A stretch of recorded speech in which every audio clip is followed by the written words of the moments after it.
नमस्कार, आज की बात में आपका स्वागत है।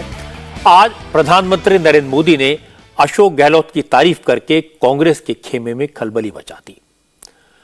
मोदी ने अशोक गहलोत को अपना दोस्त बताया, उनके काम करने के तरीके की तारीफ की, राजस्थान में कांग्रेस के भीतर चल रहे आपसी झगड़े की तरफ भी इशारा किया और कहा गहलोत तो उन पर इतना भरोसा करते हैं कि जो काम कांग्रेस की सरकारों के वक्त नहीं हो पाए वो काम भी गहलोत ने उन्हें सौंप दिए हैं। मोदी ने कहा अशोक गहलोत के दोनों हाथों में लड्डू हैं।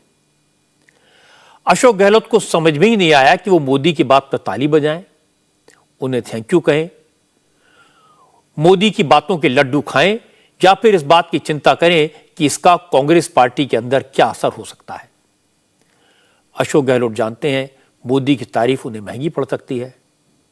मोदी ने जो बात कही उससे राहुल गांधी नाराज हो सकते हैं, इसलिए गहलोत ने प्रोग्राम के तुरंत बाद ट्विटर पर एक बयान जारी किया। गहलोत ने मोदी पर 3 इल्जाम लगा दिए। एक तो कहा कि मोदी जी आज आपने सभी पूर्व रेल मंत्रियों के करप्शन के इल्जाम लगाए और दूसरा आपने रेलवे बजट को समाप्त करके रेलवे के पैसों को कम किया और तीसरा आपका आज का भाषण चुनावी एजेंडा था। असल में आज प्रधानमंत्री ने करप्शन के मुद्दे पर लालू यादव को निशाना बनाया था पर किसी का नाम नहीं लिया। मौका था राजस्थान में पहली वंदे भारत एक्सप्रेस ट्रेन की शुरुआत का। मोदी ने देश की 15वीं वंदे भारत ट्रेन को हरी झंडी दिखाई। मोदी इस प्रोग्राम में दिल्ली से वर्चुअली जुड़े थे। मंच पर चीफ मिनिस्टर अशोक गहलोत भी मौजूद थे। इसी कार्यक्रम में मोदी ने कहा पहले रेलवे जैसे बड़े सेक्टर को राजनीति और करप्शन का अड्डा बना दिया गया था। राजनीतिक फायदे के लिए ऐसी ऐसी ट्रेनों का ऐलान कर दिया जाता था जो कभी चली ही नहीं। जो ट्रेनें चली वो किन स्टेशन पर रुकेंगी ये भी वोट बैंक के हिसाब से तय होता था। रेल मंत्री जिस इलाके का होता था वहीं के लोगों को नौकरियां मिलती थी। इसके बाद मोदी ने लालू यादव का नाम लिए बगैर कहा रेलवे की हालत यह थी कि रेलवे में नौकरी का झांसा देकर गरीब लोगों की जमीनें तक अपने नाम लिखवा ली जाती थी। मोदी ने कहा कि 2014 के बाद उन्होंने रेलवे की दशा और दिशा दोनों बदल दी।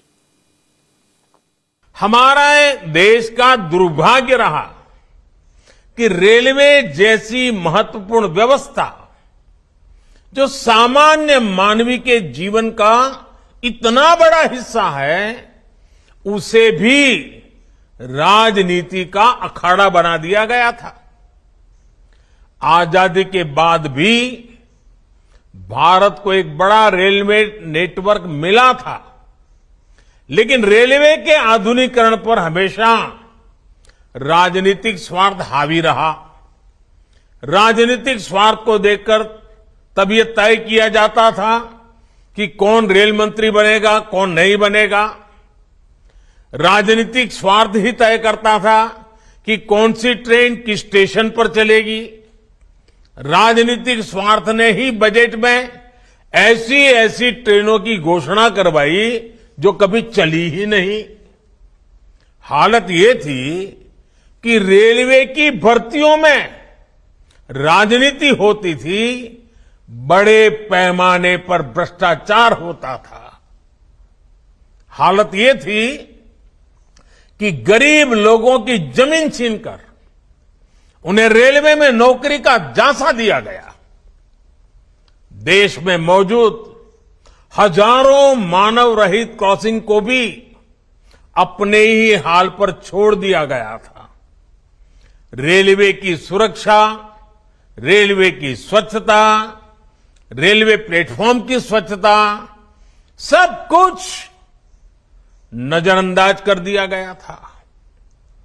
इन सारी परिस्थितियों में बदलाव 2014 के बाद से आना शुरू हुआ है, जब देश के लोगों ने स्थिर सरकार बनवाई, जब देश के लोगों ने पूर्ण बहुमत वाली सरकार बनवाई, जब सरकार पर राजनीतिक सौदेबाजी का दबाव हटा तो रेलवे ने भी चैन की सांस ली और नई ऊंचाई पाने के लिए दौड़ पड़ी।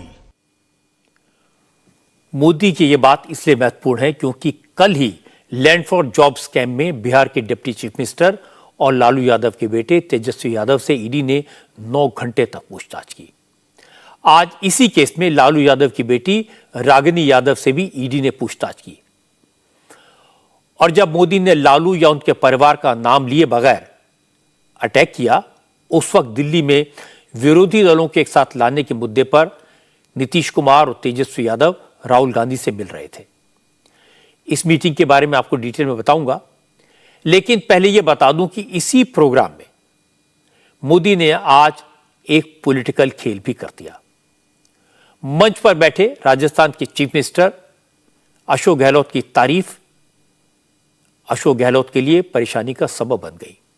मोदी ने कहा गहलोत उनके अच्छे मित्र हैं, राजस्थान में तमाम सियासी मुश्किलों से घिरोने के बाद भी विकास काम में सहभागी बने, यह काबिले तारीफ है।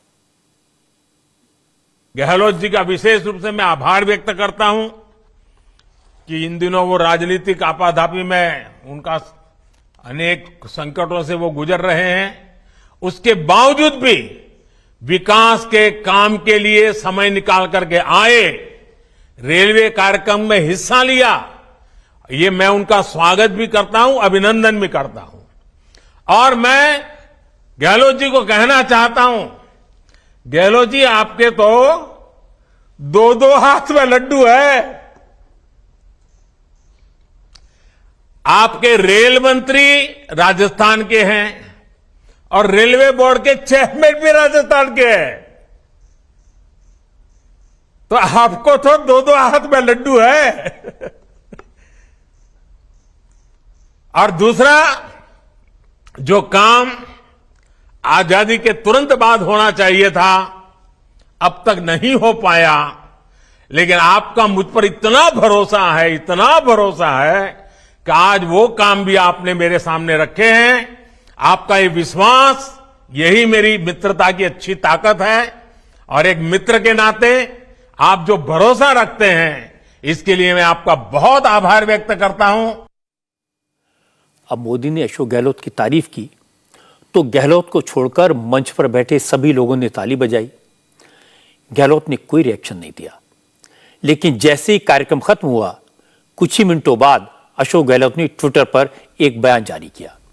गहलोत ने कहा कि मोदी ने सरकारी प्रोग्राम का सियासी इस्तेमाल किया, ये ठीक नहीं है।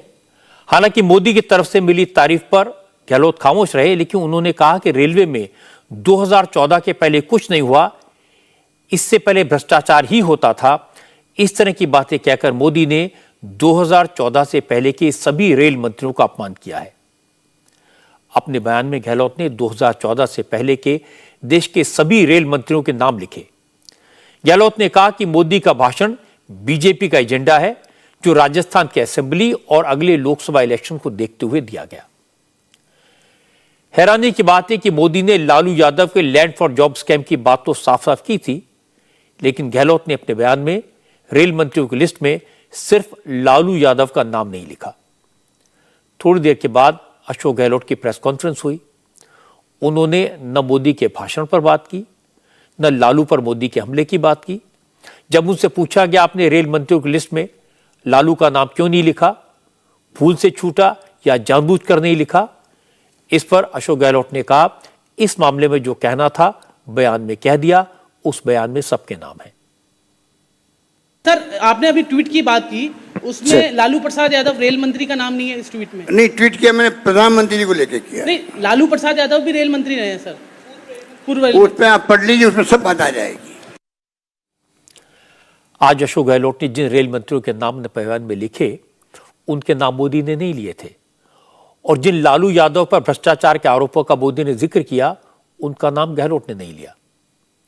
यह सही है कि सीबीआई ने लालू यादव और उनके परिवार के खिलाफ लैंड के बदले नौकरी देने का केस दर्ज किया है। रेलवे के होटल के टेंडर में गड़बड़ी का केस भी है। ईडी ने इस मामले में कल तेजस्वी यादव को समन किया था। लेकिन गहलोत को इन सब बातों से कोई परेशानी नहीं है। वो तो बस इतना चाहते हैं कि मोदी ने उनकी जो तारीफ की, उनको अपना दोस्त कहा, उसका कांग्रेस में कोई गलत मतलब ना निकाले। कांग्रेस में राहुल गांधी आजकल किसी को भी यह कहने में देर नहीं लगाते कि तुम मोदी के आदमी हो। सचिन पायलट वैसे भी आजकल गहलोत के खिलाफ मोर्चा खोलकर बैठे हैं। वो दिल्ली में राहुल गांधी से मिलने का इंतजार कर रहे हैं। जाहिर है अशोक गहलोत सावधान है। आज गहलोत से सचिन पायलट को लेकर घुमा फिराकर कई बार सवाल पूछे गए, लेकिन गहलोत अपनी लाइन पर डटे रहे। बोले वो जनता के काम करने में लगे हैं, कौन क्या कहता है क्या करता है इस पर ध्यान ही नहीं देते। इस वक्त सिर्फ महंगाई कम करने पर जोर है, इसलिए लेफ्ट राइट देखता ही नहीं। गहलोत ने सिर्फ इतना कहा कि जहां तक भ्रष्टाचार की बात है तो जितना एक्शन उनकी सरकार ने लिया उतना किसी सरकार ने नहीं लिया। मेरा लक्ष्य 2030 है, उसमें महंगाई राहत पहला कदम है और कई कदम उठाए जाएंगे। हमने रोड मैप बना रखा है, समय समय आपको हम ब्रीफ करेंगे। कौन क्या कर रहा है हमें उससे कोई मतलब नहीं। हमें जनता के मैंडेट मिला था सेवा करने का, हमने कसर नहीं छोड़ी है, ये देश पूरा जानता है। अभी AICC ने जो ट्वीट किया है, पहली बार एक राज्य ने जो उपलब्धि हासिल की है स्कीमों की, वो राज्य स्कीमों का नेतृत्व प्रदान कर रहा है अन्य राज्यों को। इससे बड़ा सौभाग्य हमारा क्या होगा कि हमारी हाईकमान ने ये कमेंट किया है, ये हमारे लिए गौर की बात है। हमारा लक्ष्य वही महंगाई राहत, हम एक लक्ष्य को लेकर चल रहे हैं, महंगाई राहत। उसके अलावा हमारे कोई ध्यान जाते ही नहीं, राइट लेफ्ट जाते नहीं ध्यान। आपको मालूम है राजस्थान देश भर के अंदर जितने एंटी करप्शन डिपार्टमेंट ने यहाँ छापे डाले हैं, यहाँ 4-5 IAS IPS सहित कितने लोगों को पकड़ा है हिंदुस्तान में? कहीं हुआ ऐसा कहीं?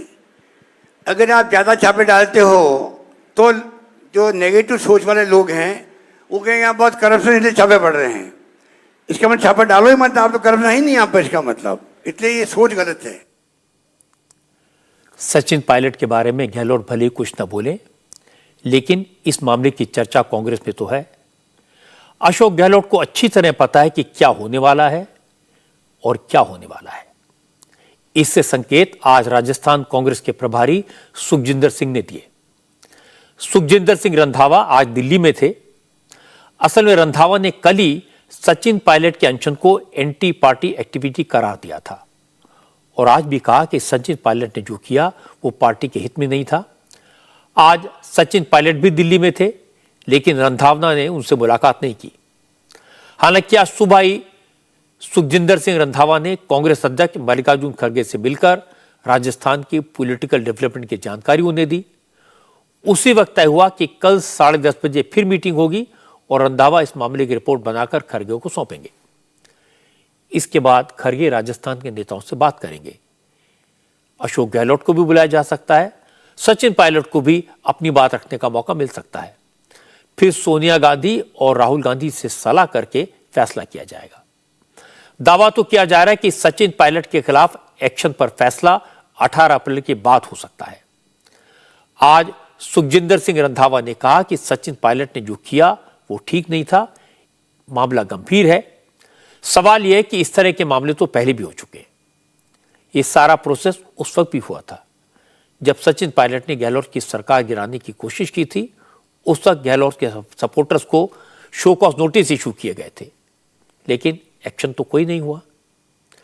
इस बार एक्शन होगा इसकी भी कोई गारंटी नहीं है। इस पर सुखजिंदर सिंह रंधावा ने जरूर कहा कि पहले जो हुआ उसके बारे में वो कुछ नहीं कह सकते, क्योंकि उस वक्त वो राजस्थान के प्रभारी नहीं थे, लेकिन इस बार एक्शन जरूर होगा। मैं इसको संकट नहीं कहता। पहली बात तो सचिन पायलट जी ने जो मुद्दा उठाया है करप्शन का, मैं उसके साथ सहमत हूँ। उठाने का तरीका गलत है। राजस्थान में जब विधानसभा का सेशन चल रहा था उस टाइम हाउस में गवर्नर एड्रेस पर इनको बोलना चाहिए था कि जी क्या केसेस जो हैं उनका आप क्या कर रहे हैं। वो उनको एक बहुत बढ़िया प्लेटफॉर्म था जहां अपनी पूरी स्टेट की बात और लोगों को पता चलता कि सचिन पायलट करप्शन के अगेंस्ट बात कर रहे हैं, और वो सीएम को उसका जवाब देना पड़ना था वहाँ कि जो आप बोलते हैं विधानसभा में उसके लिए वो उनको बाउंड होना पड़ता है कि उसके ऊपर क्या बोलेंगे। वो भी छोड़ दिया। मैं वहाँ का प्रभारी हूँ। मेरा ख्याल है कि उतनी बार मेरी और सीएम की मीटिंग नहीं हुई जितनी बार मेरी और सचिन पायलट की मीटिंग होती है, क्योंकि मेरा 86 से इस परिवार के साथ, इस फैमिली के साथ रिलेशन है। तो मैंने एज ए पोलिटिकल आदमी, जब पॉलिटिशियन या लीडर, इनको कभी नहीं लिया। मेरे को बता देते कि जी एक बहुत बड़ा इशू है, आप इसको करिए। और साथ ही साथ इनको ये भी कहना चाहिए था कि गजेंद्र सिंह शेखावत का जो संजीवनी है स्कैम, उसकी अभी तक अरेस्ट क्यों नहीं हुई जी। उसके आगे इनको कहना चाहिए था कि उसकी अरेस्ट करो, और साथ ही वसुंधरा के जो केस हैं उनकी इंक्वायरी करो। वो तो था पार्टी का है वो सारा। दूसरी बात जो, हाँ मैंने कहा कि ये एंटी पार्टी है।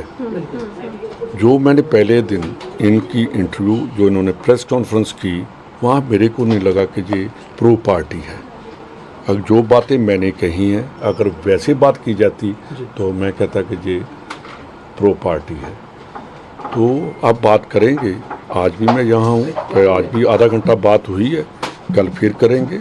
और पूरा जो इनके जो घटनाक्रम वहाँ जयपुर में हुए, आज के नहीं जो पिछले भी हुए, उन सब को मैं इकट्ठा करके उसका एनालिसिस करूँगा कि कहाँ हम खड़े हैं, कहाँ गलती हमारी है, कहाँ उनकी गलती है। तो पूरा मैं रिपोर्ट दूंगा। तो देखिए, कार्रवाई तो कई बार होनी चाहिए थी जो नहीं हुई।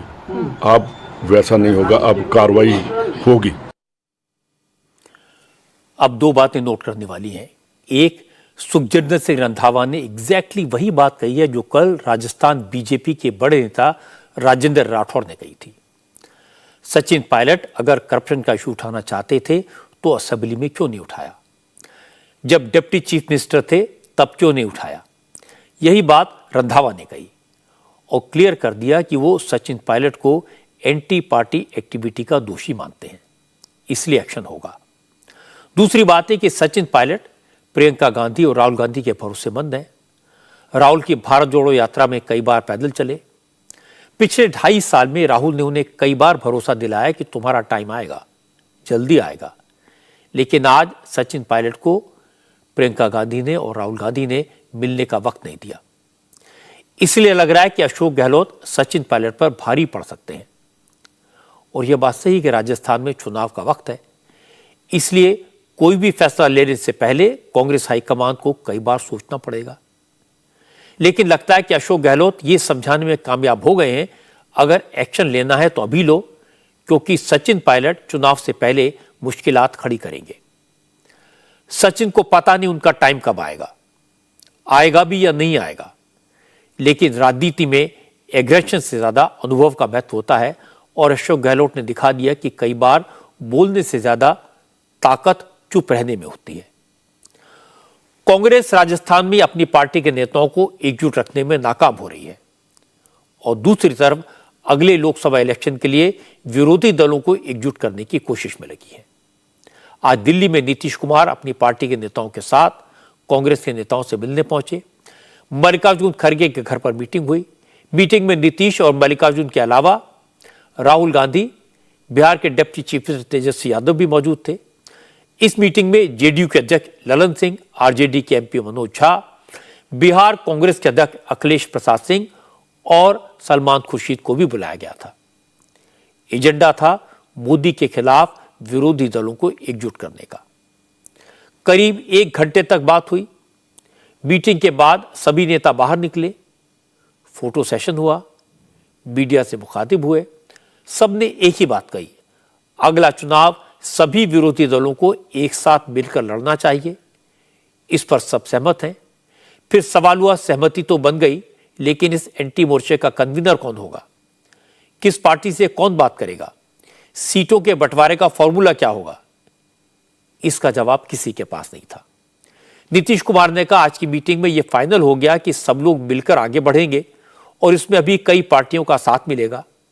जो लोग सहमत हैं वो अगली मीटिंग में साथ होंगे, उसी के बाद आगे का प्लान तय किया जाएगा।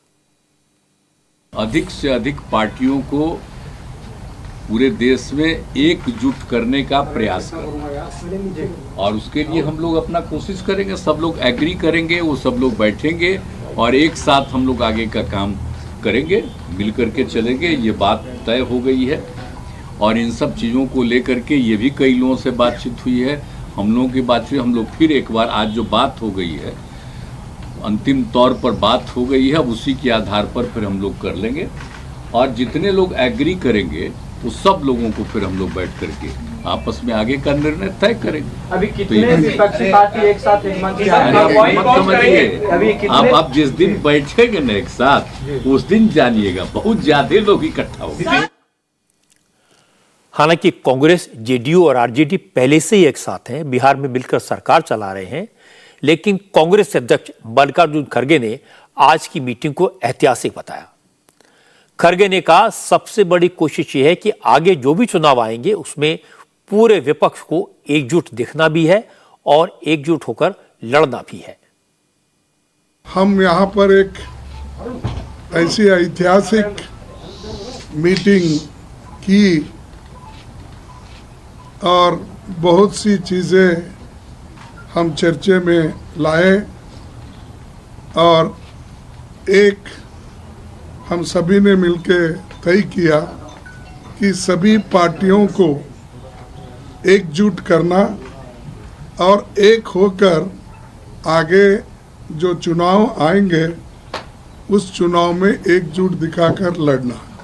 तो ये हमारा निर्णय हुआ है और हम सभी मिलके उसी रास्ते पे काम करेंगे और नीतीश जी, राहुल साहब, तेजस्वी जी और लल्लन सिंह जी, सभी हमारे जो नेतागण यहाँ बैठे हैं उसी लाइन पे हम काम करेंगे और हम पूरा इसमें यश साधने की पूरी कोशिश कर रहे हैं। इसके बाद राहुल गांधी ने कहा कि ऑपोजिशन को यूनाइट करना एक प्रोसेस है। उनकी कोशिश यही होगी कि समान विचारधारा वाले लोगों को साथ लाएं, क्योंकि सब देख रहे हैं मोदी सरकार ने संवैधानिक संस्थाओं पर हमला किया है, इसलिए अगली लड़ाई सीटों की नहीं, विचारधारा की है, देश को बचाने की है। ऑपोजिशन को एक करने में एक बहुत ऐतिहासिक कदम लिया गया है। आपने सवाल पूछा कितने ऑपोजिशन पार्टीज को इकट्ठा करना है। देखिए, ये एक प्रोसेस है और ऑपोजिशन का जो देश के लिए विजन है उसको हम डेवलप करेंगे और जितनी भी पार्टियां हमारे साथ चलेंगी उनको हम सबको एक साथ लेकर जो देश में आइडियोलॉजिकल लड़ाई चल रही है, विचारधारा की लड़ाई चल रही है, उसको लड़ेंगे। जो इंस्टीट्यूशंस पर आक्रमण हो रहा है, जो देश पर आक्रमण हो रहा है, उसके खिलाफ हम सब एक साथ मिलकर खड़े होंगे और एक बहुत महत्वपूर्ण कदम उठाया गया है। मल्लिकार्जुन खड़गे, राहुल गांधी और नीतीश कुमार तीनों ने एक ही बात कही, मोदी के खिलाफ विपक्ष को एकजुट होकर लड़ना है। लेकिन ये कैसे होगा, कौन कौन साथ आएगा, इस पर कोई क्लैरिटी फिलहाल नहीं है। इसीलिए बीजेपी ने विपक्ष की इस कोशिश को वक्त की बर्बादी बताया। अनुराग ठाकुर ने आज कहा कि विरोधी दल मिलेंगे तो दलदल ही बनेगा, भ्रष्टाचारी एकजुट होंगे तो बीजेपी के लिए लड़ाई और ज्यादा आसान हो जाएगी। भ्रष्टाचार के दलदल में डूबे कुछ दल जब एक जगह इकट्ठे होते हैं तो महागठबंधन बनता है। भ्रष्टाचार छिपता नहीं है, लोग इनकी नीतियों को जानते हैं कि ना इनके पास कोई नीतियां हैं, ना नेतृत्व है, ना ही साफ नीयत है। और जब नीयत में ही खोट हो तो जनता कभी वोट नहीं देती। और 2014 में, 2019 में बहुत प्रयास इन्होंने किए, यही ठगबंधन बना था। 2017 में, 2022 में उत्तर प्रदेश में भी महागठबंधन बना था, नहीं हो पाया कुछ। इंटरेस्टिंग बात यह कि आज नीतीश खड़गे के घर जाने से पहले तेजस्वी के घर गए, पहले उनसे बात की, लालू यादव की राय को जानने समझने की कोशिश की। कुछ दिन पहले ही तेजस्वी पिता बने हैं, उनके घर में बेटी पैदा हुई है, उसका नाम तेजस्वी ने कात्यायनी रखा है। बेटी के साथ नीतीश कुमार की तस्वीरें तेजस्वी ने खुद शेयर की। इसके बाद तेजस्वी को अपनी गाड़ी में साथ लेकर नीतीश मल्लिकार्जुन खड़गे के घर पहुंचे। मैसेज क्लियर था कि जेडीयू और आरजेडी में बात पक्की हो गई है, दोनों साथ हैं, अब कांग्रेस को तय करना है। ये जेस्चर सीटों के बंटवारे के वक्त काम आएगा। हालांकि तेजस्वी ने मीटिंग के बाद कैमरे पर कुछ नहीं कहा, लेकिन उनकी पार्टी के एमपी मनोज झा ने कहा कि मीटिंग बहुत अच्छी रही, शुरुआत बेहतर हुई है, ऑपोजिशन पार्टीज एक साथ आने पर सहमत हो गई हैं। किसका क्या रोल होगा, किसकी क्या भूमिका होगी, यह भी जल्दी तय हो जाएगा। ऐतिहासिक क्षण है और बाकी सवाल अब अपने भविष्य के लिए, आगे के लिए तय रखिए। लेकिन शरद पवार बयान बदलते रहते हैं, वो सब ठीक हो जाएगा, तो उनको आप साथ सब ठीक हो जाएगा। अगुवाई को नीतीश अरे सब ठीक, अगुवाई देश की, वी द पीपल। इन बातों का नीतीश कुमार को कोई फर्क नहीं पड़ा, वो अपने काम में लगे हैं। नीतीश कल भी दिल्ली में रहेंगे, कुछ और नेताओं से मिलेंगे। आज शाम अरविंद केजरीवाल से उन्होंने मुलाकात की। केजरीवाल से भी विपक्षी एकता पर बात हुई। मीटिंग के बाद केजरीवाल और नीतीश बाहर निकले तो केजरीवाल ने कहा मोदी सरकार को हटाना जरूरी है और यह तभी होगा जब सारे विरोधी दल एक होंगे, इसीलिए वो नीतीश के साथ हैं।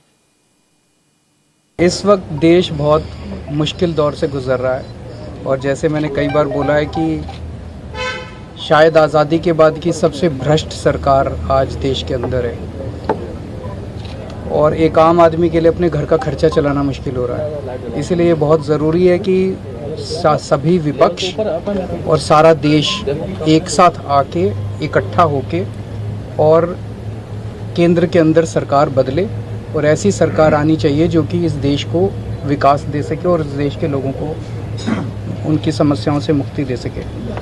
नीतीश जी ने पहल की है और सबको इकट्ठा कर रहे हैं, लोगों को इकट्ठा कर रहे हैं, विपक्ष को इकट्ठा कर रहे हैं, दलों को इकट्ठा कर रहे हैं और बहुत अच्छा वो कर रहे हैं। हम पूरी तरह से इनके साथ हैं और जिस तरह से ये सबको जोड़ रहे हैं हम उनके साथ हैं। नीतीश जी में पीएम की क्वालिटी है, ये सब एकदम पूरा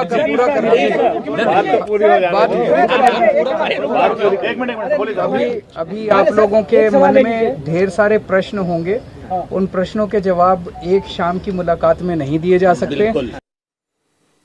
आपने देखा जैसे ही प्रधानमंत्री पद के दावेदार पर सवाल हुआ, ये पूछा गया क्या नीतीश जी में प्रधानमंत्री बनने की क्वालिटी है, तो नीतीश कुमार बिफर गए, बोले सब बेकार की बातें हैं, ये कोई सवाल है। केजरीवाल के बाद नीतीश बोले, उन्होंने कहा अभी और किसी सवाल का कोई जवाब नहीं है, अभी एक ही बात कहनी है, एक ही लाइन में कहनी है कि बीजेपी के खिलाफ सभी विरोधी दलों को एक साथ लाना है। हम लोगों का पहले से इनसे बातचीत थी ही, तो आज फिर आ गए, तो आज हम लोगों का ये तय हो गया कि नहीं ठीक है, अधिक से अधिक विपक्षी पार्टियों को एकजुट करेंगे। अब आज देख लीजिए, बाकी सब पर कोई कमेंट नहीं करना, एक लाइन में बता दिया कि हम लोग अब एक।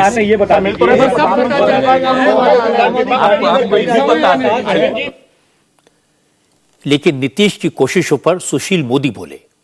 सुशील मोदी ने कहा नीतीश सिर्फ अपना मामला सेट करने की कोशिश कर रहे हैं, वरना वो भी जानते हैं कि दिल्ली और पंजाब में केजरीवाल कांग्रेस के साथ खड़े नहीं होंगे। बंगाल में ममता कांग्रेस के साथ नहीं आएंगी। महाराष्ट्र में शरद पवार ने अभी से खेल खराब कर दिया है।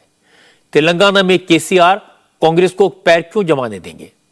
सुशील मोदी ने कहा विपक्ष चाहे जो कर ले, लेकिन 2024 में आएंगे तो मोदी ही। विपक्ष में इनसे बड़े बड़े कद्दावर नेता हैं और कभी भी कांग्रेस और ममता बनर्जी एक मंच पर नहीं आ सकते हैं। कभी अरविंद केजरीवाल और कांग्रेस या केसीआर और कांग्रेस तो लाख नाक रगड़ दें, वो कभी एक मंच पर नहीं आ सकते।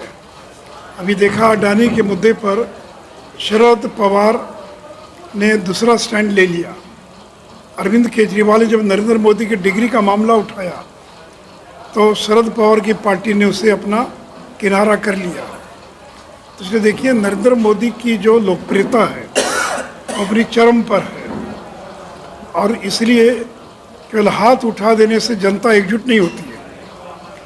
अगर किसी मंच पर खड़े होकर चाय पी लिया, साथ में साझा प्रेस कॉन्फ्रेंस कर लिया या हाथ पकड़ कर उठा लिया, उससे जनता एक नहीं होती, भले नेता एक हो जाए।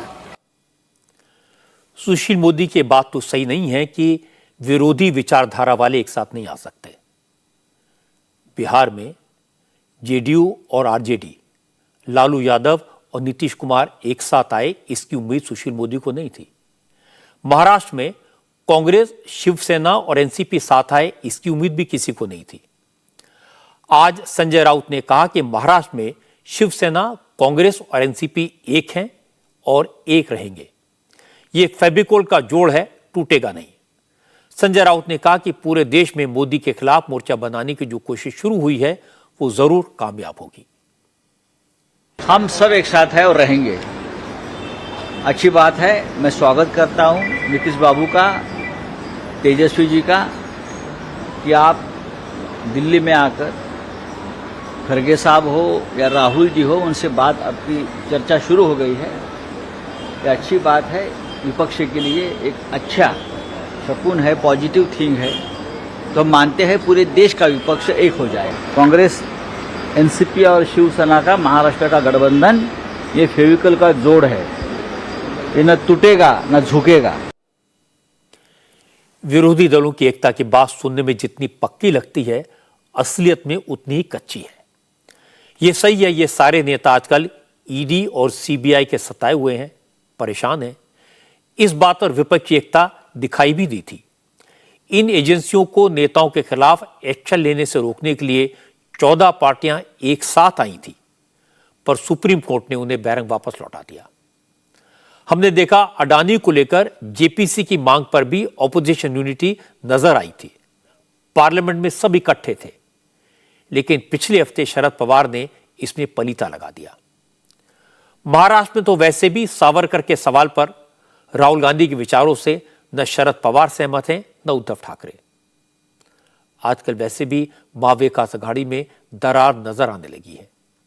संजय राउत भले ही कहते रहे कि फेविकोल का जोड़ है, टूटेगा नहीं, लेकिन आजकल चर्चा है कि अजीत पवार ने फेविकोल के इस जोड़ पर पानी डाल दिया है। कांग्रेस और उद्धव ठाकरे की शिवसेना के नेताओं को अजीत पवार पर एक बार फिर शक होने लगा है। उनकी आशंका है कि कहीं अजीत पवार फिर बीजेपी से हाथ तो नहीं मिला लेंगे। एक तो शरद पवार के बयानों की वजह से पहले ही महाविकास अघाड़ी पर संकट है। दूसरी तरफ आज पता लगा कि ईडी ने एमएससी बैंक स्कैम के केस में जो चार्जशीट फाइल की है, उसमें अजीत पवार और उनकी वाइफ का नाम नहीं है। इसके बाद अजीत पवार ने आज चीफ मिनिस्टर एकनाथ शिंदे और deputy chief minister Devendra Fadnavis से मुलाकात की। इससे शक और बढ़ गया। हालांकि कोई खुलकर नहीं बोल रहा, लेकिन नाना पटोले हो, पृथ्वीराज चव्हाण हो या कांग्रेस के दूसरे नेता, इशारों इशारों में सवाल तो सब उठा रहे हैं। कल शाम उद्धव ठाकरे शरद पवार से मिले, 1.5 घंटे तक बात हुई, लेकिन कोई बयान नहीं आया। हालांकि आज जब घोटाले के नाम पर हटने की चर्चा शुरू हुई तो अजीत पवार खुद सफाई देने सामने आए। उन्होंने कहा घोटाले की जांच जारी है, यह बात गलत है कि उनका नाम हटा लिया गया है, जांच हो रही है। इसके बाद अजीत पवार ने कांग्रेस और शिवसेना के नेताओं को नसीहत दे दी। उन्होंने कहा अगर किसी को कोई शक है, कोई दिक्कत है, किसी मुद्दे पर कोई कंफ्यूजन है, तो महाविकास अघाड़ी के नेताओं की मीटिंग बुलाएं, सारे मुद्दों पर खुलकर बात करें, लेकिन पब्लिकली सार्वजनिक तौर पर इस तरह की बयानबाजी ठीक नहीं है। अजीत पवार ने कहा महाविकास अघाड़ी की जब भी मीटिंग होगी वो इस बात को जरूर उठाएंगे। न्यूज फैली है वो पूरा सारासार गलत है, उसमें कोई भी उन्होंने जो बताया वैसा हुआ नहीं है। हमारी इंक्वायरी चालू है। मुझे नहीं ऐसा लग रहा है, जब सब साथ साथ बैठेंगे उसमें से रास्ता निकल सकता है, लेकिन मेरा इतना ही कहना है कि उसके बारे में किसी ने भी मीडिया के पास जाने की जरूरत नहीं। जब महाविकास आघाड़ी की बैठक होती है तब उसमें ये इश्यू निकालना चाहिए। संजय राऊत आणि उद्धव ठाकरे साहेब असे दोघं भेटायला आले होते। तास दीड तास त्यांची चर्चा झाली असं पेपरच्या बातम्यावरून आम्हाला माहिती मिळालेली आहे। परंतु महाविकास आघाडीच्या संदर्भात किंवा आणखीन काही इतर संदर्भात किंवा मध्ये वेगवेगळ्या प्रकारचे स्टेटमेंट्स वेगवेगळ्यांच्याकडनं निघाली आणि त्याच्यातनं वेगळ्या बातम्या पण पसरल्या गेल्या की बाबा आता ह्यांच्यामध्ये अंतर पडतं का काय, अशा काही गोष्टीच्या करता चर्चा झाली असावी, पण मला एक्झॅक्ट विषय काय होता ते माहिती नव्हतं. पण त्यांनी जयंत पाटलांशी बोलावं, माझ्याशी बोलावं, उद्धव ठाकरे साहेबांशी बोलावं, आदित्य ठाकरेंशी बोलावं, ह्याच्यातनं मार्ग निघू शकतो ना. कुठं काय झालं, काय टाळी एका बाजूनीच वाजत नाही, त्याच्या संदर्भात अशा पद्धतीचे बातम्या आल्या की महाराष्ट्रामध्ये काम करणारा जो कार्यकर्ता त्या पक्षाचा आहे तो पण संभ्रमामध्ये पडतो. त्याच्यामुळे हे गोष्टी बंद केल्या पाहिजे. ज्यावेळेस आमची महाविकास आघाडीची सभा होईल त्यावेळेस मी जरूर ह्या गोष्टी तिथं मांडणार आहे. अजित पवार ने हिंदी में और मराठी में दोनों भाषाओं में अपनी बात क्लियर कर दी. और यह बात सही है कि चार्जशीट में अजित पवार का नाम नहीं है, लेकिन उनकी कंपनी का नाम है. लेकिन महाविकास आघाड़ी के नेताओं को लगता है कि कंपनी का नाम होने से क्या होता है, अजित पवार का नाम क्यों नहीं है. महाराष्ट्र कांग्रेस के अध्यक्ष नाना पटोले ने तो साफ साफ लफ्जों में यह बात पूछ भी ली. इसके अलावा नाना पटोले ने सीधे सीधे कहा कि एनसीपी महाविकास आघाड़ी में है. इसके बाद मंडी समितियों के चुनाव में एनसीपी ने बीजेपी के साथ अलायंस क्यों नहीं किया. इससे पहले भी एनसीपी ने कई मौकों पर बीजेपी की मदद की है. तो ये सारी बातें क्लियर होनी चाहिए. नाना पटोले ने कहा कि महाविकास आघाड़ी में सब ठीक है, लेकिन आगे भी ठीक तभी रहेगा जब बात साफ साफ होगी. बीएमसी में हो, जिला परिषद पंचायत समिति में हो, जो भी नगर पंचायत के चुनाव हो, उसमें कई जगह एनसीपी बीजेपी के साथ बैठी है. तो एक बार इन लोगों ने स्पष्ट करना चाहिए. और महाविकास आघाड़ी में इसकी चर्चा भी होगी. हमने एक बार चर्चा भी छेड़ी थी. ये बात क्लियर होना चाहिए, क्योंकि हम अगर बीजेपी के साथ लड़ना है तो स्थानिक लेवल पे भी बीजेपी के साथ कोई भी अलायंस ना हो, ये कोशिश करना चाहिए. किसके मन में क्या है ये तो समझने का कोई कारण नहीं, क्योंकि भविष्य तो जो सत्ता में बैठे वो भविष्य ज़्यादा जानते, भविष्य के आधार पर ही वो काम करते हैं. हमें पता नहीं, लेकिन हमें नहीं लगता कि अजित पवार बीजेपी में जाएंगे. देखो, ईडी और सीबीआई का कंट्रोल तो अब नरेंद्र मोदी जी के हाथ में है, पूरा देश जानता है. अब वो तो मन की बात बताते हैं. आप थोड़ा जाके उनसे पूछ लीजिए कि अजित पवार का नाम क्यों उसमें से निकाला गया. एक्चुअली क्या पिक्चर है, किसके ऊपर झूठे आरोप लगाए जाते, किसी को आरोप मुक्त किया जाता है. ये जो ईडी और सीबीआई का जो महत्व था, जो आज अपने देश में ख़त्म करने का काम नरेंद्र मोदी की सरकार ने किया है. और इसलिए अजित पवार का नाम क्यों नहीं आया, क्यों हटाया गया, इसके बारे में हमें कोई खबर नहीं है. नाना पटोले की ये बात तो सही है कि मंडी समितियों के चुनाव में एनसीपी और बीजेपी ने अलायंस किया था. इसीलिए नाना पटोले अजित पवार को घेर रहे हैं. महाविकास आघाड़ी में मतभेद साफ दिखाई दे रहे हैं. शरद पवार भी समझते हैं कि आग तो लग गई है. इसीलिए आज पवार ने कहा, जब अलग अलग पार्टियां एक साथ आती हैं तो कभी कभी कुछ मुद्दों पर मतभेद होते हैं, लेकिन मिल बैठकर मामले सुलझाए जाते हैं, बीच का रास्ता निकाला जाता है. इन्हीं सब बातों पर कल उद्धव से उनकी चर्चा हुई है. आज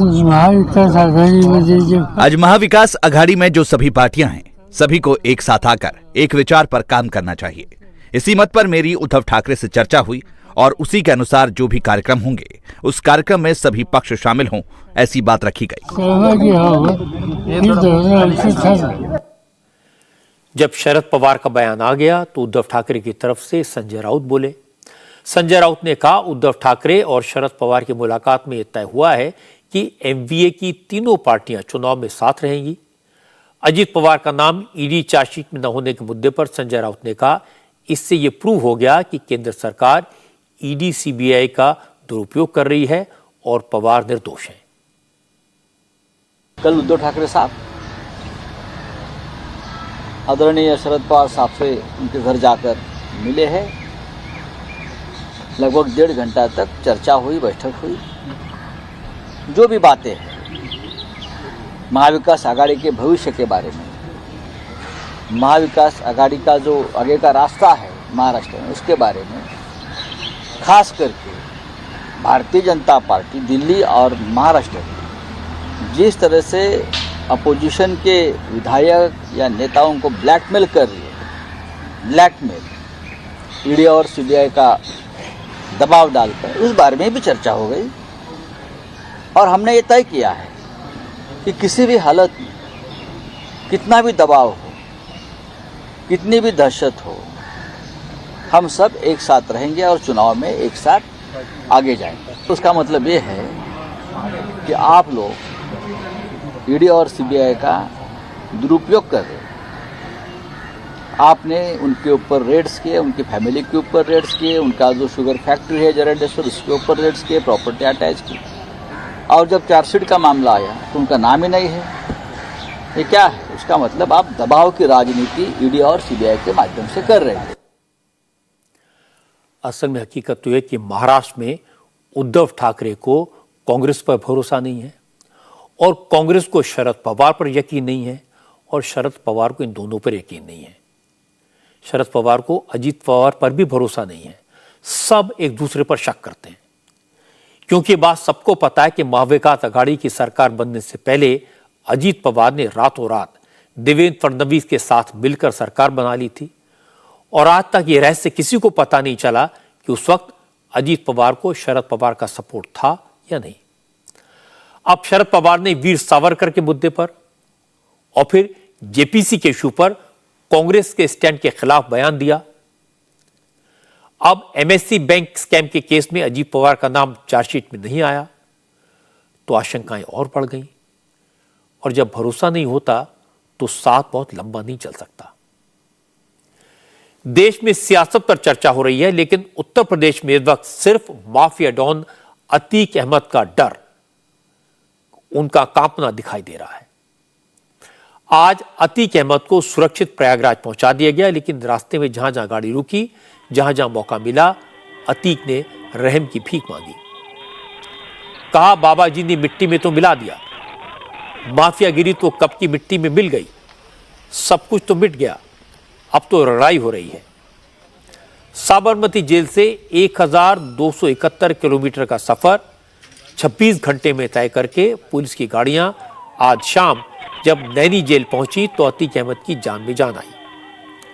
रास्ते भर उसे इस बात का डर सताता रहा, पता नहीं कब गाड़ी पलट जाए, पता नहीं कब एनकाउंटर हो जाए।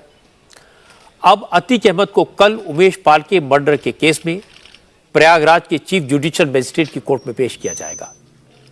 इस केस में अतीक अहमद के अलावा उसके भाई अशरफ को भी पेश करना है, इसलिए यूपी पुलिस उसे भी बरेली जेल से प्रयागराज ले आई है। साबरमती जेल से नैनी जेल तक के सफर में यूपी पुलिस का काफिला 7 बार रुका। हर बार अतीक अहमद ने कैमरे पर एक ही बात कही, वो तो जेल में है, मर्डर की साजिश कैसे कर सकता था, जेल में जैमर्स हैं, फोन कैसे कर सकता है, उसे साजिश के तहत फंसाया जा रहा है। अतीक ने कहा कि योगी आदित्यनाथ ने जो कहा था वो करके दिखा दिया, उसे मिट्टी में मिला दिया, अब कुछ नहीं बचा।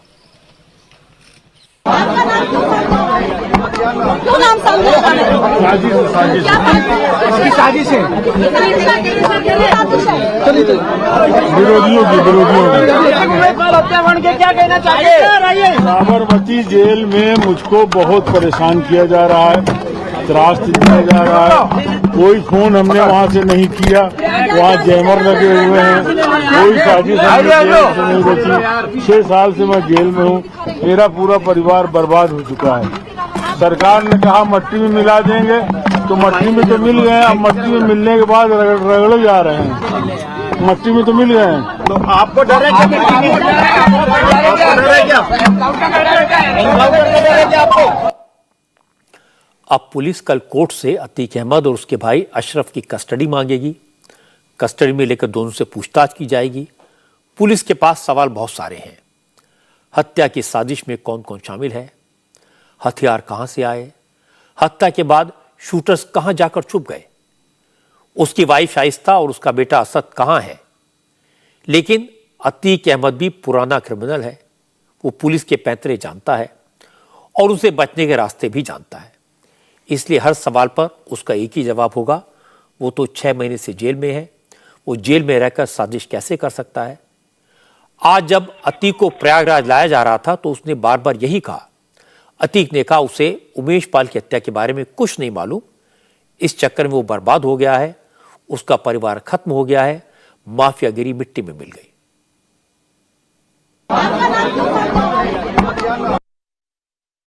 हत्याकांड में पेशी होगी, चाहेंगे।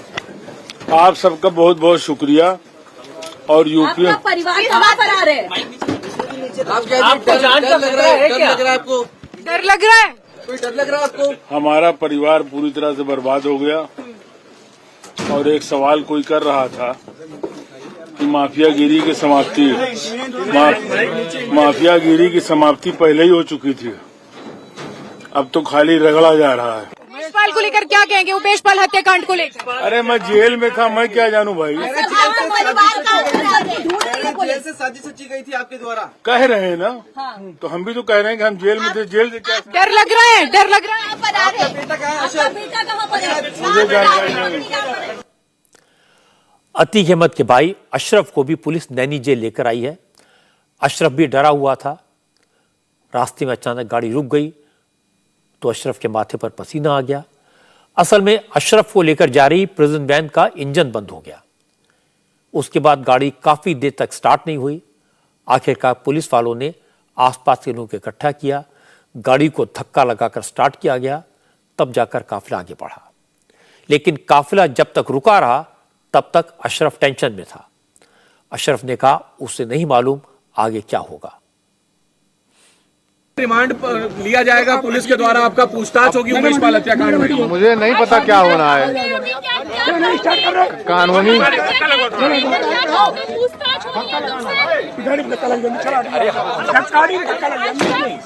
अच्छा मैडम, अरे भैया धक्का लग रहा, धक्का लग रहा। मैडम आप देख सकते हैं किस कानूनी गाड़ी तो आप बढ़ा लो। अशरफ उमेश पाल को अब बरी किया गया, उसमें कुछ कहेंगे? यही तो मैं कह रहा हूँ कि तब भी मैं अशरफ को पुलिस ने सुरक्षित प्रयागराज पहुंचा दिया है, लेकिन अब पुलिस को अशरफ के वाइफ जैनब की तलाश है, क्योंकि उमेश पाल मर्डर केस में जैनब को भी आरोपी बनाया गया है। जैनब का आरोप है कि उसने उमेश पाल का मर्डर करने वाले शूटर्स की मदद की थी। अतीक अहमद की फैमिली में उसकी वाइफ शाइस्ता और उसका बेटा असद इस केस में पहले से ही फरार है। अतीक की बहन आयशा नूरी और भांजी उंजिला को भी पुलिस ने वांटेड डिक्लेयर किया है। अब अशरफ की वाइफ जैनब की भी तलाश की जा रही है। अतीक अहमद का पूरा परिवार या तो जेल में है या फरार है, लेकिन पुलिस को शक है अभी तक कुछ कारोबारी अतीक अहमद के गैंग को सपोर्ट कर रहे हैं। शाइस्ता, असद और गुड्डू मुस्लिम को छुपने के लिए जगह दे रहे हैं, पैसा भी दे रहे हैं। इसीलिए अब अतीक अहमद से जुड़े लोगों पर शिकंजा कसता जा रहा है। आज एनफोर्समेंट डायरेक्टरेट ने प्रयागराज में 15 ठिकानों पर छापे मारे। इनमें अतीक अहमद के रिश्तेदार खालिद जफर, अतीक का वकील शौलत हनीफ खान, अतीक के चार्टर्ड अकाउंटेंट आसिफ जाफरी और सभी अहमद के दफ्तरों पर छापे मारे गए। इसके अलावा अतीक अहमद के अकाउंटेंट सीताराम शुक्ला और अतीक के करीबी बिल्डर्स के ऑफिस पर भी रेड हुई। इसमें 75 लाख रुपए कैश जब्त किए गए और कुछ ऐसे दस्तावेज मिले हैं जिनमें मनी लॉन्ड्रिंग की बात भी सामने आई है। इस छापेमारी में करीब 100 प्रॉपर्टीज के डॉक्यूमेंट भी मिले हैं, जिसे अतीक अहमद की बेनामी प्रॉपर्टी बताया जा रहा है। 2 दिन पहले योगी आदित्यनाथ ने कहा था कि यूपी में घुसते ही अब बड़े से बड़ा माफिया घबरा जाता है, उसकी पैंट गीली हो जाती है। आज अतीक अहमद की बात सुनकर योगी की वही बात याद आ गई। अब अतीक भी कह रहा है कि योगी ने अपना वादा पूरा कर दिया, माफियागिरी खत्म कर दी, सब मिट्टी में मिला दिया और अब तो रगड़ाई चल रही है। मैं आपको बता दूं कि अब तक अकेले अतीक अहमद की करीब 11 करोड़ रुपए की संपत्ति, 1100 करोड़ रुपए की संपत्ति या तो जब्त हो चुकी है या उस पर बुलडोजर चल चुका है। यूपी में 2 बड़े माफिया थे, अतीक अहमद और मुख्तार अंसारी। जब योगी आदित्यनाथ की सरकार आई थी तो ये दोनों कानूनी दावपेचों की मदद से दूसरे राज्यों की जेलों में शिफ्ट हो गए, लेकिन योगी दोनों को यूपी लेकर आए। जेलों में दोनों के जो मददगार थे उनके खिलाफ एक्शन लिया और अब दोनों का पूरा कुनबा जेल में है। इनका सारा साम्राज्य, सारा माफिया खत्म कर दिया और अब सिर्फ अतीक और मुख्तार के खिलाफ एक्शन नहीं हुआ। यूपी में योगी ने माफिया की करीब 15,000 करोड़ की संपत्तियां जब्त की हैं। इसीलिए अतीक अहमद जैसे अपराधी जो पहले कहते थे डर काहे का, अब कह रहे हैं कि बाबा ने पूरे खानदान को मिट्टी में मिला दिया। जब माफिया इस तरह से डरे, जब माफिया इस तरह से सहमे, तो आम लोगों में कानून के प्रति भरोसा बढ़ता है और ये योगी की बड़ी उपलब्धि है। कर्नाटक में विधानसभा चुनाव के लिए बीजेपी ने कल जो पहली लिस्ट जारी की थी उसको लेकर आज हंगामा हुआ। टिकट न मिलने से नाराज नेताओं में से किसी ने पार्टी छोड़ने का ऐलान कर दिया, कोई कैमरे के सामने आकर रोने लगा और कोई लोकल लीडर्स को कोसने लगा। कर्नाटक के पूर्व मुख्यमंत्री जगदीश शेट्टर ने कहा वो निर्दलीय उम्मीदवार के तौर पर मैदान में उतरेंगे। विधान परिषद के मेंबर आर शंकर ने भी विधानसभा चुनाव का टिकट न मिलने पर पार्टी छोड़ने का ऐलान कर दिया। बीजेपी ने जिन 10 सिटिंग एमएलएस के टिकट काटे हैं उनके सपोर्टर्स ने हंगामा किया। उडुपी जिले में मौजूद विधायक रघुपति भट्ट का टिकट कटा है। इससे परेशान सिटिंग विधायक रघुपति भट्ट ने रोते हुए कहा पार्टी के किसी नेता ने उन्हें फोन करके ये बताने तक की जहमत नहीं उठाई कि उनका टिकट काटा जा रहा है। मैं व्यक्तिगत तौर पर खुश नहीं हूं। जो दिया सब पार्टी नहीं दिया। मुझे पार्टी से कोई शिकायत नहीं है, लेकिन जो बर्ताव मेरे साथ किया गया है मैं उससे व्यथित हूं। अभी तक एक भी नेता ने मुझे फोन तक नहीं किया। बेचारे पार्टी के कार्यकर्ता मुझे रात भर फोन करते रहे, लेकिन एक भी नेता ने मुझे ये नहीं बताया कि किस वजह से मुझे टिकट नहीं मिला है या फिर मुझे आगे अब क्या करना है। अब पार्टी बहुत बड़ी हो गई है। लगता है अब पार्टी को मेरी जरूरत नहीं है। इसी तरह का नजारा कांग्रेस में भी देखने को मिला। वक्त की कमी है, मैं आपको दिखा नहीं सकता हूं, लेकिन इतना बता देता हूं कि कर्नाटक में कांग्रेस और बीजेपी दोनों के लोगों को अपनी जीत की उम्मीद है। उन्हें लगता है कि उनकी सरकार बनेगी, इसलिए दोनों पार्टियों में टिकट मांगने वाले और उनकी पैरवी करने वाले बहुत सारे हैं। और जब ऐसे हालात होते हैं तो टिकट न मिलने से नाराज लोगों की संख्या भी ज्यादा होती है, रोना धोना भी होता है, हंगामा भी होता है। इसीलिए लिस्ट जारी होने के बाद बगावत के स्वर बीजेपी में दिख रहे हैं और कांग्रेस में भी। पंजाब के भटिंडा से आज एक परेशान करने वाली खबर आई। मिलिट्री स्टेशन में 4 जवानों की गोली मारकर हत्या कर दी गई। पंजाब से एक परेशान करने वाली खबर आई। भटिंडा जिले के मिलिट्री स्टेशन में आज सुबह करीब 4 बजे फायरिंग हुई। इस फायरिंग में सेना के 4 जवानों की मौत हो गई। हैरानी की बात है, अब तक यह नहीं बताया गया कि गोली चलाने वाले कौन थे। पुलिस में सेना की तरफ से जो एफआईआर दर्ज कराई गई है उसमें कहा गया कि मिलिट्री स्टेशन में 2 अज्ञात लोग सफेद कुर्ता पाजामा पहनकर घुसे थे। उन्होंने अपने मुंह पर कपड़े बांध रखे थे। इनमें से एक के हाथ में राइफल थी, दूसरे के हाथ में कुल्हाड़ी थी। इन हमलावरों में से एक ने जवानों पर अंधाधुंध गोलियां चलाई। पता यह लगा कि सोमवार को मिलिट्री स्टेशन से एक इंसास राइफल और 28 कारतूस गायब हो गए थे। गोलीबारी के बाद बैरक में इंसास राइफल के खाली कारतूस बरामद हुए। फौज का कहना है कि इस फायरिंग की सभी एंगल से जांच की जा रही है। वहीं पंजाब पुलिस का कहना है यह आतंकवादी घटना नहीं है। भटिंडा के मिलिट्री स्टेशन पर जो फायरिंग हुई उसमें अब तक किसी बाहरी का हाथ होने की बात सामने नहीं आई है। पुलिस ने फायरिंग में इस्तेमाल की गई राइफल भी बरामद कर ली है। पंजाब पुलिस के एडीजी सुरेंद्र पाल सिंह परमार ने कहा पुलिस बहुत जल्दी फायरिंग के इस केस को सुलझा लेगी। अभी लेटेस्ट यह है कि 5.5 से एक इंसास राइफल जो यूज करी गई है क्राइम में वो हमने रिकवर करी है।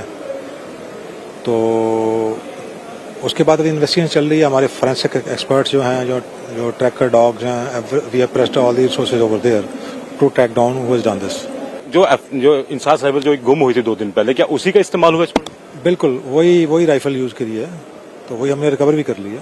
नहीं, आतंकवादी ये बिल्कुल नहीं है। ये seems to be internal job only because that area can not be accessed by anybody and everybody. जो ऑथोराइज्ड पर्सन है वही अंदर जा सकता है और कोई जा नहीं सकता। So we will crack it very soon, should not take more time. Military station में 4 जवानों की हत्या हो जाए, फायरिंग में इस्तेमाल राइफल बरामद हो जाए, लेकिन फायरिंग करने वाले न पकड़े जाएं, ये चिंता की बात है। हैरानी की बात यह कि अगर इस वारदात को मिलिट्री स्टेशन के भीतर किसी शख्स ने अंजाम दिया तो इस मामले को छुपाने की कोशिश क्यों की जा रही है? आज की बात में इतना ही। मेरी आपसे अगली मुलाकात होगी कल रात 9 बजे। इंडिया टीवी हर वक्त हर जगह डाउनलोड करने के लिए सर्च करें India TV news Google play store या ऐप स्टोर पर।